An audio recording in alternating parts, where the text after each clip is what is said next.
You're listening to 90 Day Soulmate with the relationship engineers, Jim Gulnick and Lisett Guevara, only on LA Talk Radio.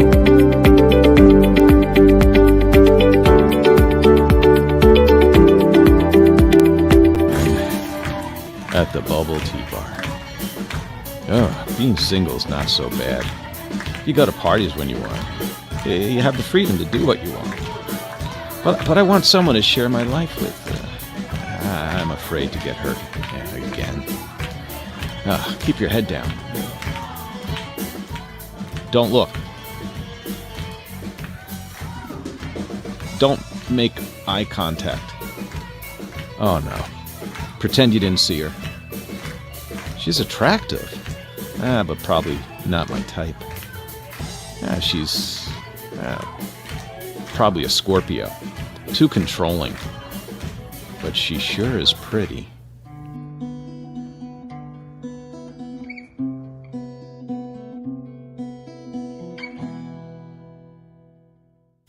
Welcome to 90 Day Soulmate with Lisett.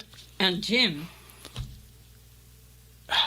You know, we have so many things to talk about. I wanted to talk about something about you, Lisett. Before we met, I was told, and I've read it in some of our books, and when you give a lecture or you give a session or a training, that you say, I had 300 relationships, and that you were introduced to hundreds, if not thousands, of eligible men at the companies that you audited, that you worked with as you traveled throughout your career for 13 years prior to meeting me, that you had this opportunity to meet all these people. Why didn't you fall in love? That is a good question. Maybe this is the topic in our show today. How I can be fall in love when I have so many opportunities, but maybe it's the wrong person. So why do we fall in love? Is it something we can control? Is it not something we control? Is it logic? Is it science? Is it magic? Is instinct? Is emotional? Is animal? We are animal, part human. And what we mean by that is we have animal instincts that have driven us in our continuation of our species for thousands, tens of thousands, if not millions of years in some way, meaning we have evolved over many, many years to be who we are, part animal, needing to mate, find somebody or something to be with that we're attracted to in order to have offspring, to keep the generations going. And before we had all these words and all these books to read, the number one thing that drove us to meeting someone else was, oh, I'm attracted to them, and well, maybe I'm not even attracted. It's just that I'm in that state of mind right now. I'm in a frenzy. I'm in a mating frenzy because it's beach season. What do you think? Yes, I guess it depends how you feel in the moment, because some people after breakup maybe it's difficult to jump in the next relationship, but another person is different. Maybe want to jump in so quickly, try to forget the past, and then create some kind of short relationship. A short relationship to get through something. Yeah, I had something, but that I remember in the past I call this is some kind of appetizer. So I say I had somebody for no be alone, and we call, yes, I have one appetizer. I take a little bit, but I know it completed the plate. Oh, so you didn't have relationships, but you had lots of appetizers. Yeah. Okay. I'll have to take note of that. You don't know that? Oops. I think in the second part of the show, we're going to get into something very interesting, which has to do with why we may, not Lisett and I, well, maybe in the past, but why people in general may be in a relationship and may get into another relationship. What causes that? Something we didn't talk about before we just got on the air here, but it was notes that I had been taking about how somebody who's in a good relationship, and even though they may communicate very well with their partner, all of a sudden goes off the deep end and gets in another relationship. What causes that? Would we like to discuss that as well? I think so. But today's show, we're going to start off with why we fall in love, how we fall in love, why, how, and how we may be able to change that path if we're in the stage of not having a relationship, that the next relationship we have is one that potentially, if you'd like, one that could potentially last. Something that we are doing now or not doing now that we could do differently in the future. But going back to that, should I go to what we asked? We asked some of our friends and audience members, what would be a tip for how to have a long-lasting relationship? And one of the ones that came back, which I thought was very insightful, was we both tell each other that you don't have to be here. That it's our choice, and by choice, every day we make the choice to be with each other. And it is our commitment daily to be with each other. I'm paraphrasing this, so I apologize if I get it wrong. But the general idea is that it's, and I use the word, it's an open relationship. Not open where you can be with other people, but open that the door's open. If you don't want to be in the relationship, it's okay to leave. Which leads to the ability to make a decision. The decision to be with the other person shows daily that you love them. The daily choice of being with them. Taking the pressure off the person of having to stay with you because you're going to make them feel guilty. How could you dare leave me? No, maybe that the psychology backwards. So I don't want to stay with you. I don't want to stay with you. No, that's not it.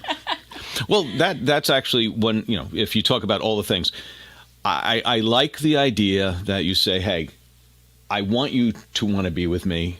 The moment you don't want to be with me, let me know. Don't stay here if you don't want to be with me. And therefore, and we talked about this earlier today, periodically during the day, during the week, I'll send Lisett a little heart message through the phone. And it's because I realized during the day, it's like I want to be with Lisett and I want to get back home if I'm at work or if I'm somewhere else. And I want her to know that I'm thinking of her. I do too. You do too? You send yourself little hearts? For myself. Oh, that's wonderful. I like that. Yeah. Well, you should. You should do that. I would do that if I were you. Anyway, so we have a good time. And part of how why we have a good time is that I think we have very similar personalities in some aspects. Yeah. Similar values and beliefs. Yeah, that is true. Similar family backgrounds.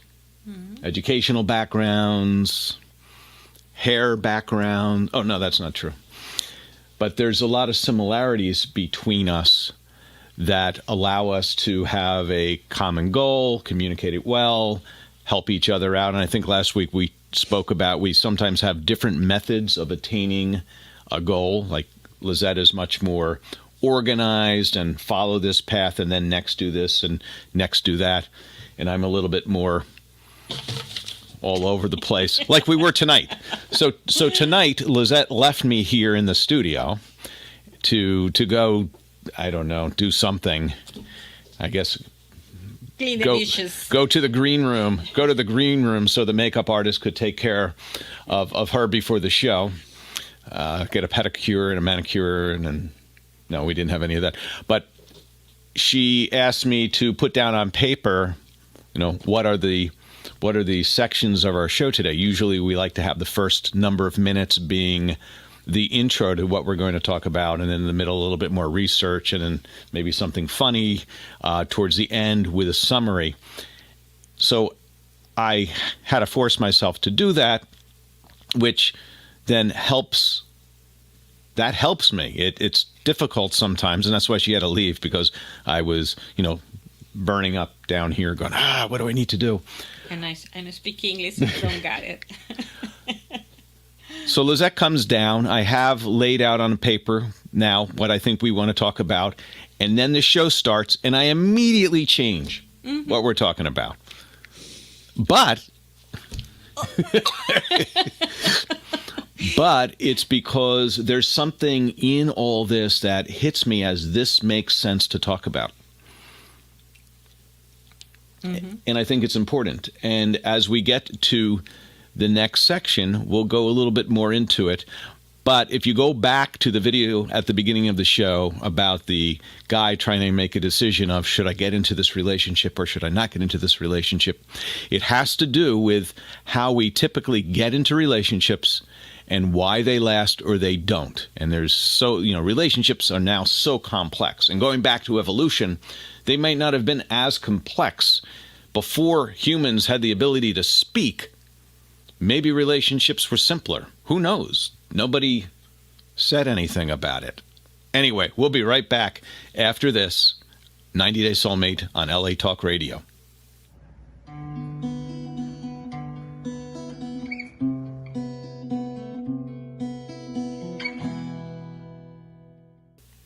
Welcome back to 90 Day Soulmate with Lisett and Jim. We'll continue on with our subject that we were talking about before. Why do we fall in love? Why do we get into a relationship? What are the stages of a relationship? So we have a couple of different articles here that we've been looking through and perusing, reviewing, looking over, trying to come up with some ideas. And what's funny sometimes is how similar romantic relationships are to office environments and teams. And why I'm bringing this up, Why I'm bringing this up is that when you see two things that have nearly identical paths and there seems to be a pattern, then maybe patterns in romantic life that happen somehow are paralleled in other areas of our lives, whether it's a baseball team, a corporate environment, a church setting, a band, whatever you're in with other people, that there are group dynamics that have similar stages as a romantic relationship stage. We'll go through that, and maybe that makes it easier to remember what these are for both of us, for all of us. Finally, we have one guideline. A guideline. So what is the first stage? Well, the first stage is that, you can call it many different things, but it's that lust stage, which is the euphoria. You have so many, what is that called? Chemicals released in your brain and your body that you're in euphoria. You feel some kind of attraction for this person. Yeah, in this one talks about euphoria, and this other one talks about lust and attraction, where the testosterone and the estrogen, the chemicals that are pulsing through us, both men and women have both testosterone and estrogen in different proportions, although testosterone has been shown that in both men and women, it raises the libido for both men and women. And estrogen also does raise the libido, but not as much. So that is one that where that stuff's pulsing around in us, maybe where it's at our strongest for men, when they're 18, 16, 19, who knows? 45, who knows? 70 like me. And women go through different times of their life, and people go through different times of their life where these levels go up and down. One of the studies talked about women where they'll go through their cycles, and where there's more estrogen, they have a higher, has been shown to be more sexually attracted to someone else during those time periods. So those are two things. Those are the chemicals that are usually associated with the procreation, the continuation of the species. Mm-hmm. It's a natural chemical. Okay. It's natural. Well, actually, all these chemicals are produced naturally, although they are similar to the chemicals that are produced not naturally. There's similar effects. Like one of these is similar to cocaine, but it's naturally produced in a relationship. So why not produce it for free in a relationship? So this is when you say an addiction. Addicted to love. Addicted to love. Don't.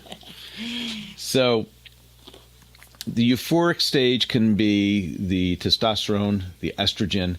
The other here is dopamine. Dopamine released. It's a pleasure. I always hear dopamine and I think of dolphin for some reason. I have no idea why.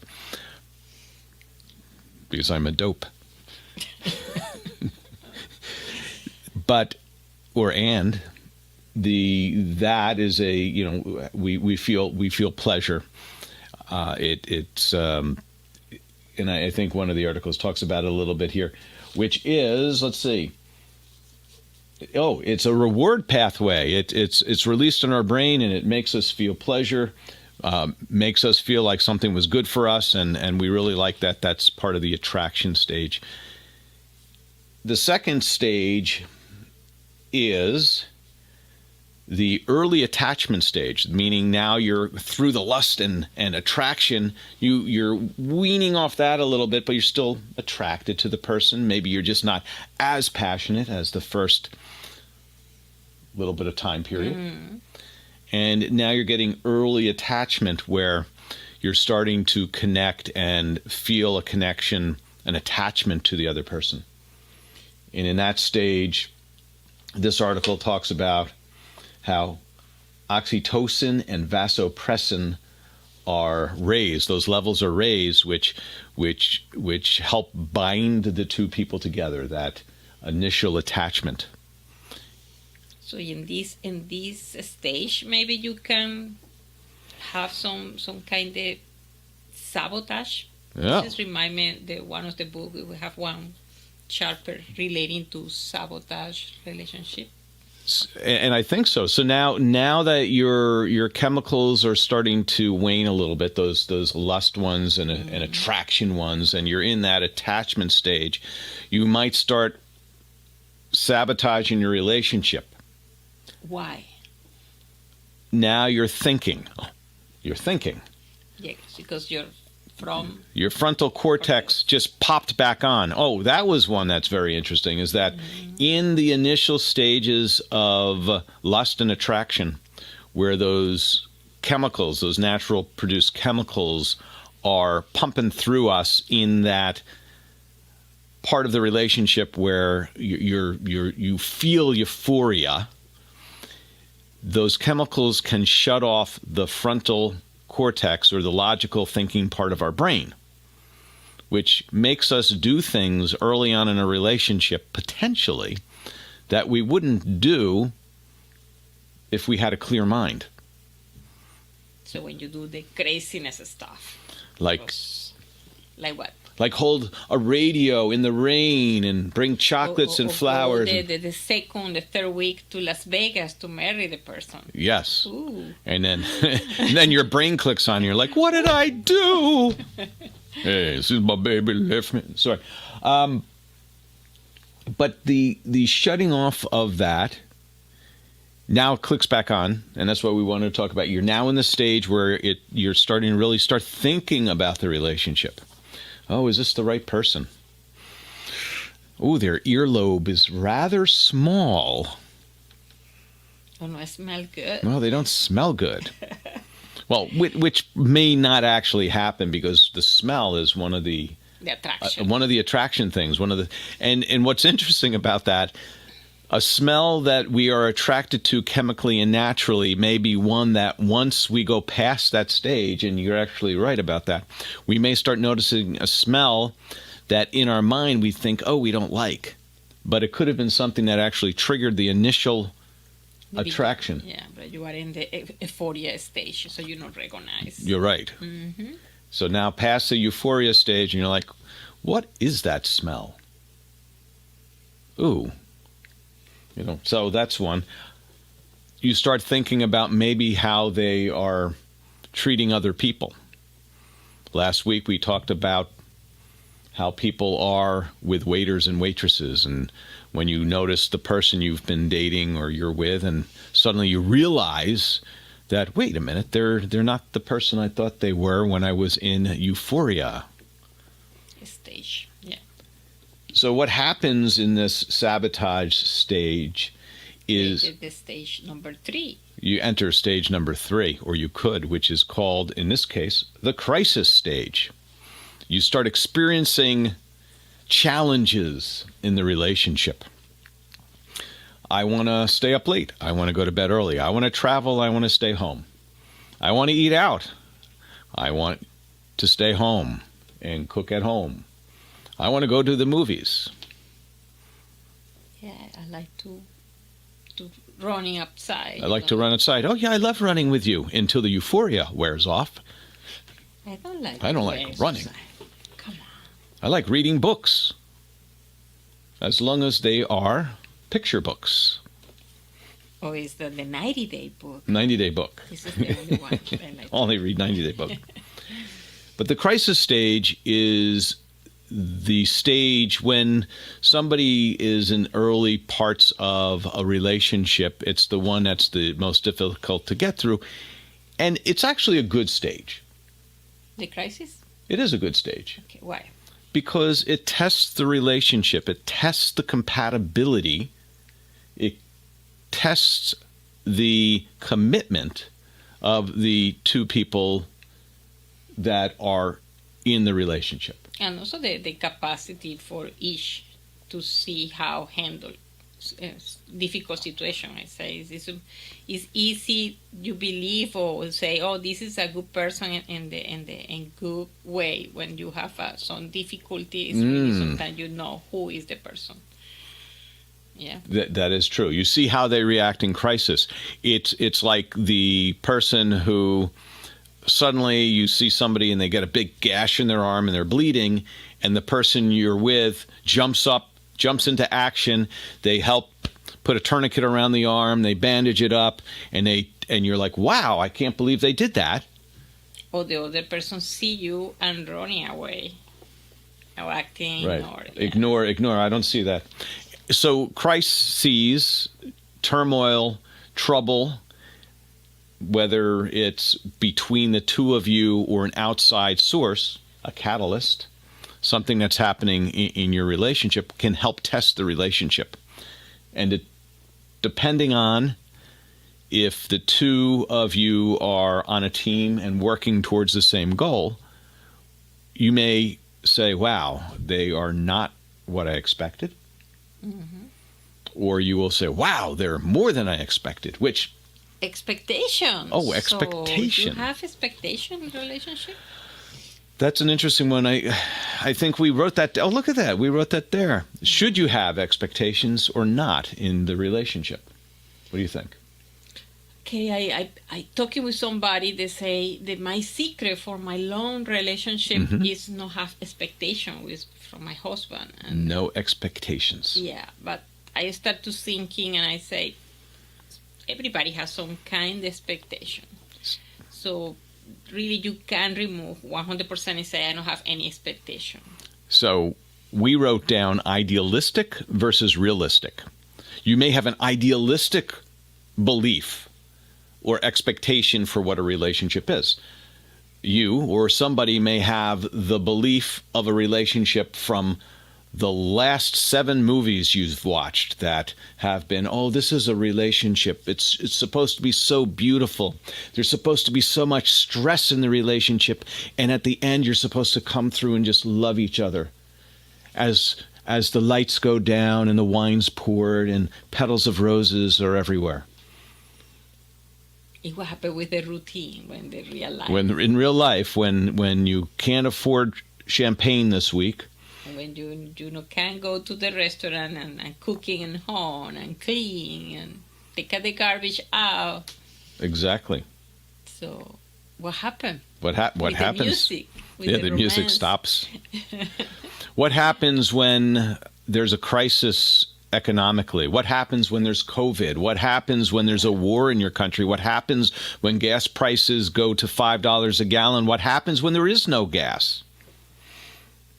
Is that person there with you to get through all that? Or say, I go back to buy cigarettes when I'm not smoking. I'm not coming back. I'm going to get cigarettes and I'll be back in 10 years.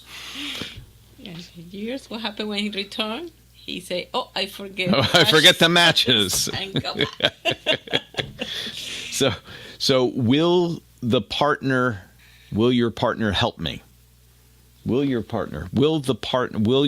your question, will your partner help you, or will my partner help me if these are the situations? What is the situation about, and if you're able to speak about it, where there was a couple and they were dating and one of them fell ill? Yeah, that is a sad history. The couple have maybe 2-3 year relationship, and discovering that she have a cancer, and then she need to go to the therapy doctor, and the relationship start to become bad because the guy don't wanna handle all this stuff.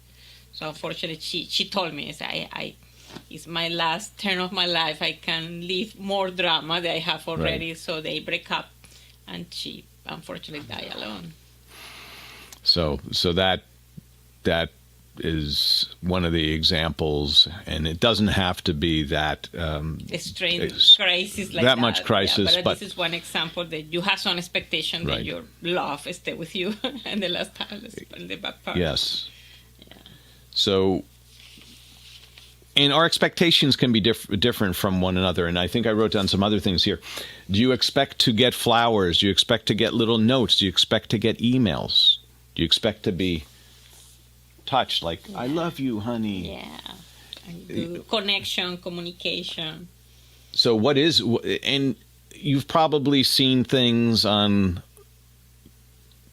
what is it called? Your love profile, your love, like what is the way that someone shows you love, that you feel loved? Is it physical? Is it mental? Is it passion? And also it's on a little detail every day. It's not just one day. So what happened when the crisis and then what is the last? So if you make it through the crises, more than one. The more you get through different things together, the more you're cementing the relationship, the more you're cementing the communication between each of you. I was reading something else about, I can always look, and I'll just say this from a point of Lisett, that Lisett is so complex, I'll never really, really understand her. And if I understand how different she is, or how anyone is so different, I can constantly be trying to learn more about her. Curiosity. Yeah. Curiosity did not kill the cat. Curiosity kept the relationship. Always be curious of your partner. Yeah, it's a good tip. And then,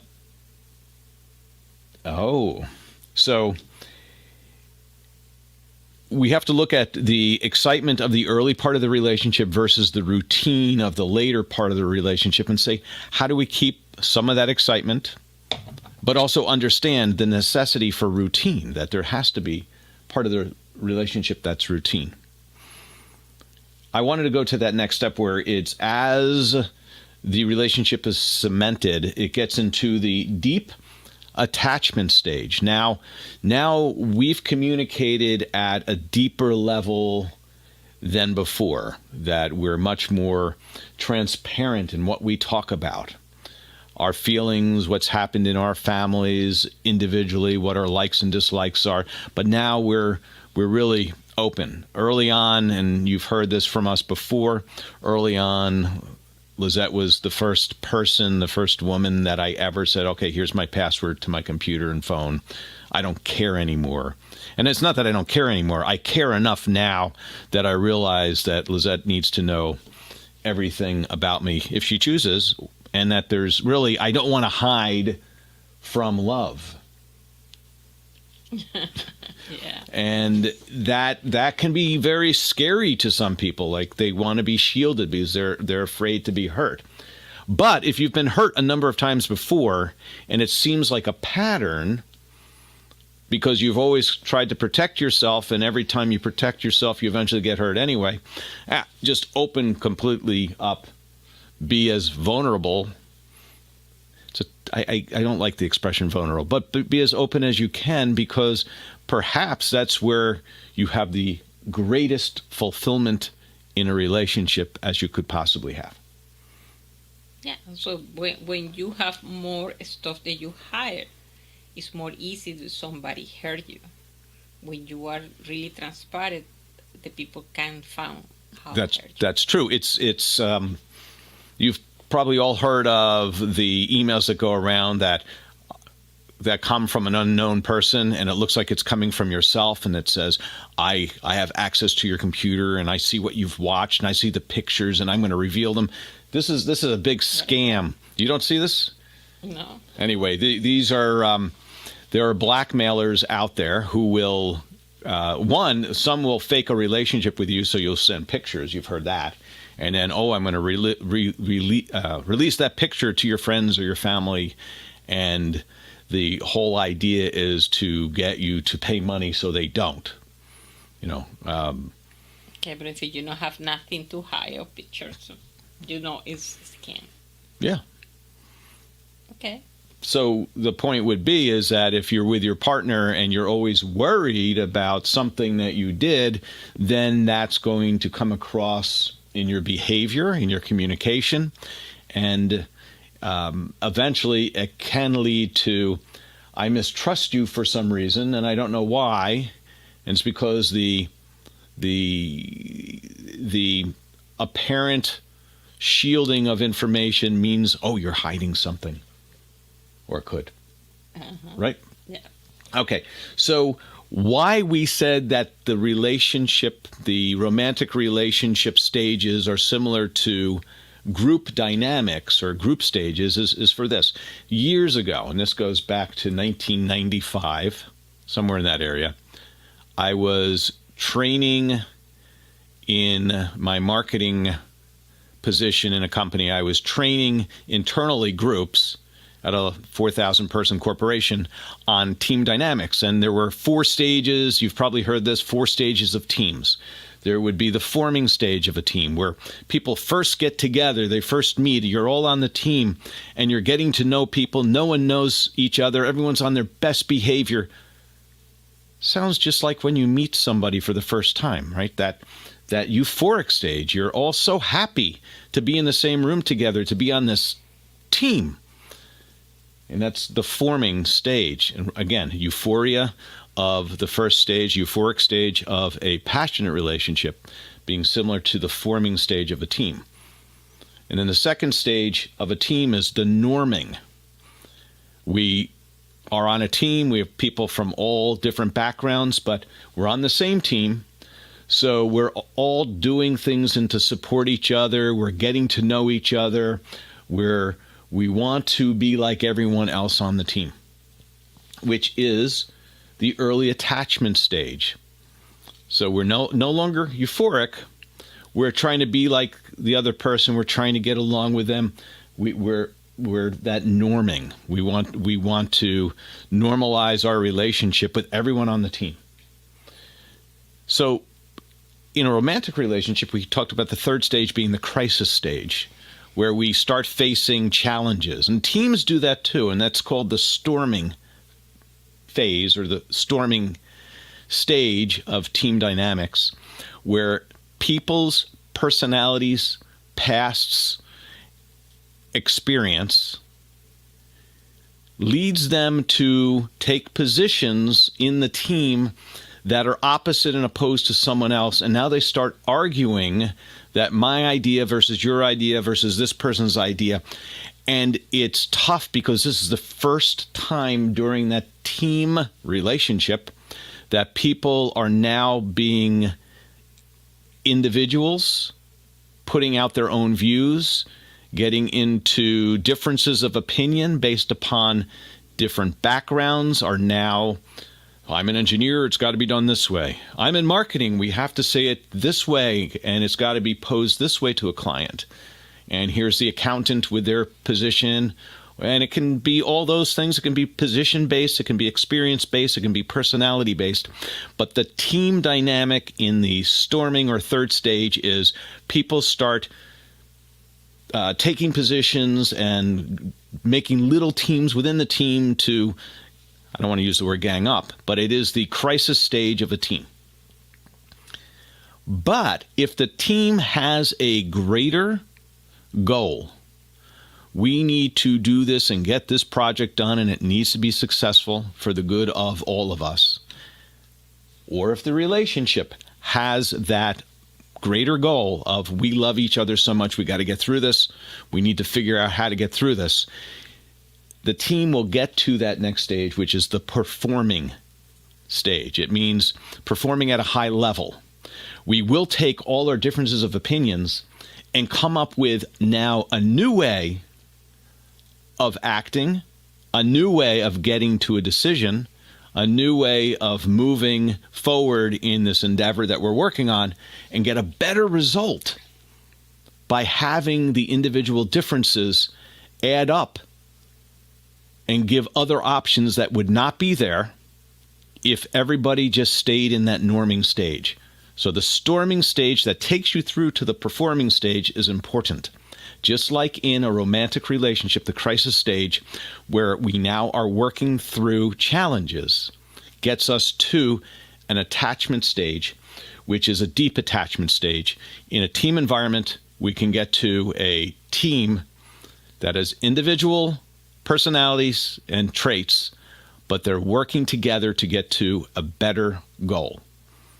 So I guess the one important thing is the people, the couple, when it's in the second stage, understand what is the goal. Because if you don't have idea, maybe my goal is the appetizer and your goal is marry with me. So it's different goal, and maybe we play in different way. So some of this will get us into our third section of our show. But that's absolutely right. Is it okay to only start thinking about that goal when you get to that stage? Or should you know before you start a relationship that if this relationship works out, this is my ultimate goal is? If you're in a stage of your life where it's like, I just want to date people, then that might be fine. And transparent and say, this is my goal. Do you want to play with my goal set? It's a game. But a lot of people will say, oh, sure, because they just want to date you anyway. And then when you get to that next stage and say, okay, I only wanted to date for a little bit, they're like, but, and they think they can change your mind. And now I'm hurt. I'm so hurt. I'm so hurt. Because you married me? No, but this is now a crisis stage. No, that actually is a crisis stage, because if the people have different goals, then it's not one common goal. It's tough to get through that. So that is a perfect example of a crisis, two different wants in a relationship. I want a long-term relationship. I want commitment. I want a partnership. And the other's like, girls just want to have fun. Something like that. Or boys, men, women. Kiwis. Kiwis. Okay. We will be back right after this message with more 90 Day Soulmate with Lisett and Jim.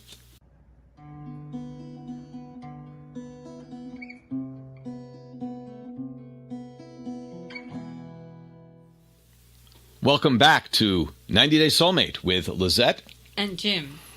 We're back for the second time. Actually, you don't know this. We just recorded 6 minutes of the show with the recorder turned off. It was the best show ever. It was amazing. Yeah, you're missing everybody. Oh, you miss it. It would have been like millions of hits on the internet. Unfortunately, we lost it. It's my fault. Try again. This is the crisis. So, we talked about relationships and how to get to the crisis mode, and that in the crisis mode is when we find out if the relationship's going to last and it's going to become stronger and we're going to stay together. There's something else, though, that you spoke about, is that what happens when you get to the crisis mode, and what if one of the crisis pieces is, well, I want a long-term relationship, and the other person says, I want to be just dating. I just want to date.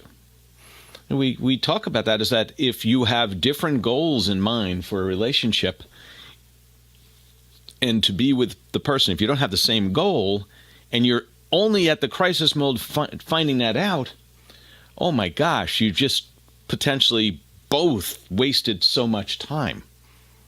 Yeah. And we do know that even if you are upfront, we talk about this, upfront being honest and transparent, and someone says, oh yeah, no, that's fine, I agree with you.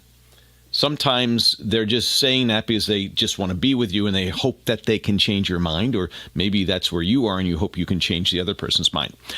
The good news of all this is that we can and will be attracted to many people.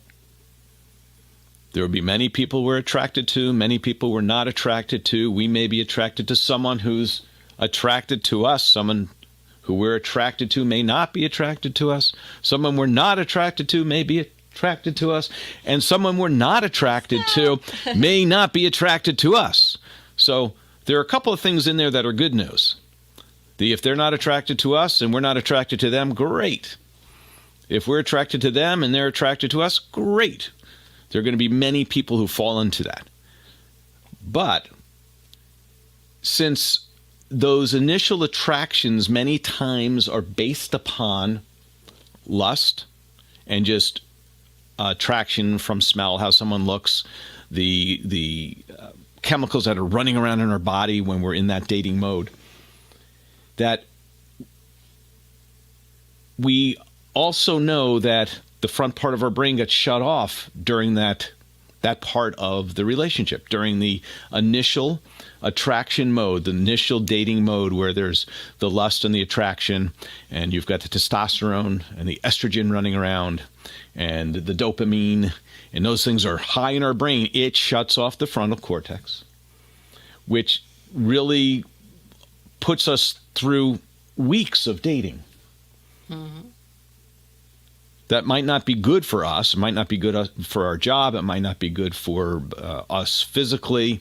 But we're so euphoric that it doesn't matter. And then we get to the crisis mode. And that's the first time we're pushed to a test of, is this relationship going to last?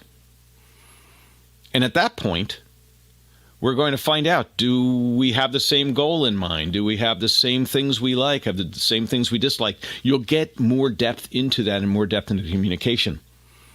A study of over 1,500 people gave the following data or details, that of happy couples, 86% of those couples who were happy shared personality traits, values, and beliefs. Their values and beliefs and their personality traits were similar. 86% of happy couples. And why this is so important is that tells you a couple things. That tells you that potentially there were a lot of people who did not have shared personality traits, values, and beliefs that never made it to the couple stage. They were going out, they dated, and then they got to the crisis mode, or the mode where you're let's use storming. I'm going to go back to the team thing. Storming, crisis. They're doing this, and they're like, well, we don't have common goal. We don't have common beliefs and values. We don't have common personality traits. Forget about it. Become friends.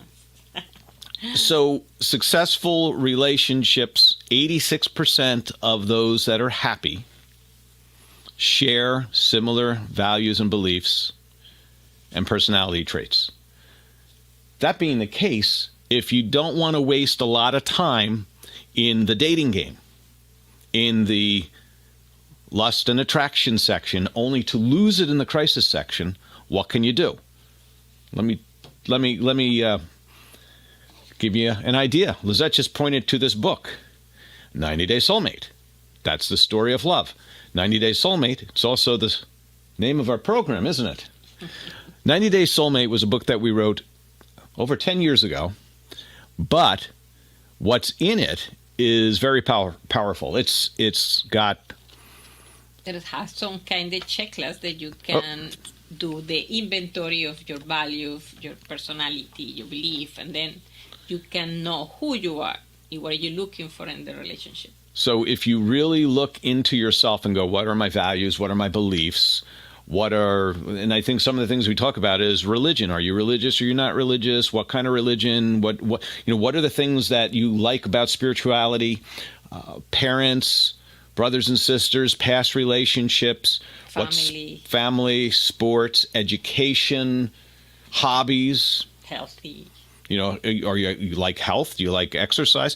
That you look into how you are and go, okay, here's my personality traits, here's my beliefs, here are my values, these are the things that I value. And by doing this and figuring out really who you are, spending the time to do that, allows you to go into the romantic dating pool. Yeah. Mm-hmm. Where there's that lust and attraction, but it allows you to possibly pre-filter people who have those matching goals, those matching personality traits, those matching beliefs and values.